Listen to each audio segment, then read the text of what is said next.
আসসালামু আলাইকুম, সবাই কেমন আছেন? আজকে আমি আপনাদেরকে ঘরোয়া উপকরণ দিয়ে কিভাবে মজার শর্মা করা যায় সেটাই শেয়ার করব। তো প্রথমে আমি এখানে নিয়ে নিলাম 2 কাপ মতো ময়দা, চাইলে আপনারা আটাও নিতে পারেন। এবার এতে দিয়ে দিলাম 1 টেবিল চামচ মতো চিনি আর পরিমাণ মতো লবণ আর 1 টেবিল চামচ মতো ইস্টটা অবশ্যই দিতে হবে। তো এবার এতে সামান্য একটু তেল দিয়ে শুকনো উপকরণগুলো সুন্দর করে মাখায় নিব। তো মাখানো হয়ে গেলে কুসুম গরম পানি দিয়ে ময়দাটা সুন্দর করে মাখায় নিতে হবে। আর যে পরিমাণ পানিটা লাগবে সেই পরিমাণে দিতে হবে। একটা খামির বানার জন্য যে পরিমাণ পানি লাগে সেই পরিমাণ দিয়ে সুন্দর করে ময়দাটা মাখিয়ে 20 মিনিট মতো রেস্টে রেখে দিব। এবার শর্মার জন্য চিকেন নিয়ে নিছি, তাতে দিয়ে দিলাম 1 টেবিল চামচ মতো আদা রসুনের পেস্ট, ঝালের গুঁড়া, জিরার গুঁড়া, সামান্য একটু ধনে গুঁড়া আর দিয়ে দিলাম গোলমরিচের গুঁড়া।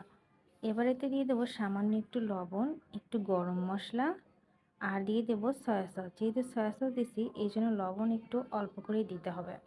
তো 20 মিনিট মতো মেরিনেট করে রেখে দিলাম। আর এইদিকে 20 মিনিট পরে ময়দাটা সুন্দর করে ফুলে গেছে, তো ভিতর থেকে বাতাসটা বের করে রুটি বানিয়ে নিতে হবে।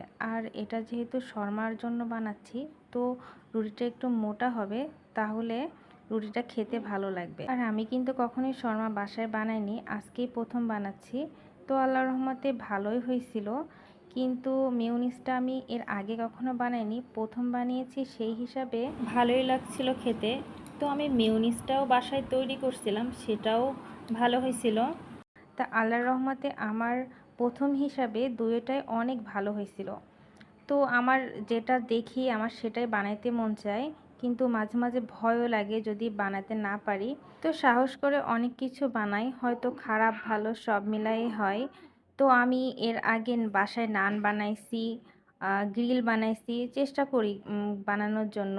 নাগেটস বানাইছি, চিকেন বল বানাইছি, মোটামুটি আমি সব কিছুই ট্রাই করি। আল্লাহর রহমতে রেস্টুরেন্টের মতো না হইলেও খেতে একেবারে খারাপ হয় না। তো যাই হোক, এদিকে আমার চিকেনটা ভাজা হয়ে গেছে আর এখানে আমি একটু শর্মার মশলা বানিয়ে নিচ্ছি। আর তার জন্য এখানে দিয়ে দিলাম একটু টক দই আর দিয়ে দিলাম লেবুর রস আর গোলমরিচের গুঁড়া আর সামান্য একটু সরিষার গুঁড়া আর দিয়ে দিতে হবে টমেটো সস। দিয়ে সুন্দর করে আমি এটা একটু ফাটাই নিলাম। তো নেয়ার পরে এবার এতে আমি মশলাটা দিয়ে দিলাম, শর্মার মশলাটা রুটিতে সুন্দর করে লাগাই দিলাম আর দিয়ে দিচ্ছি আমার বাসায় বানানো মেয়োনিজ। চাইলে মেয়োনিজ আর শর্মার মশলাটা একসাথে মিশায় নেওয়া যায়, তো আমি এভাবেই করছি। এবার দিয়ে দিলাম শসা কুচি আর দিয়ে দিলাম গাজর কুচি আর যে চিকেনটা আমি বানায় রাখছিলাম সেটা দিয়ে দিলাম, ওটা সুন্দর করে কুচি করে নিছি। তো এবার শর্মাটা সুন্দর করে ফোল্ড করে নিতে হবে। তো আমার কাছে পেপার ছিল না, তো আমি এটা টুথপিক দিয়ে সুন্দর করে মেরে নিছি। তো যাই হোক, আপনারা অবশ্যই ট্রাই করবেন। আর যে পর্যন্ত ভালো থাকেন, আল্লাহ হাফেজ।